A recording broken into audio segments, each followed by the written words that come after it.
Unboxing dan review TWS Aircar Bumblebee. Kualitas suara di iPhone. Dan sekarang kita coba untuk kualitas suara yang dihasilkan oleh si TWS Aircar Bumblebee ini.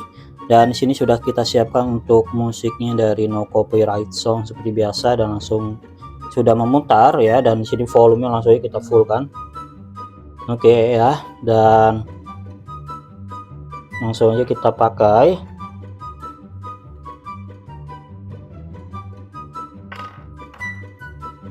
Ya, untuk hasilnya tetap di bagian kiri tidak mau menyala ya, jadi tetap mati karena hanya sebagian satu aja, walaupun itu normal tetap tidak optimal atau tidak maksimal digunakan. So ini tetap tidak direkomendasikan untuk kalian beli ya.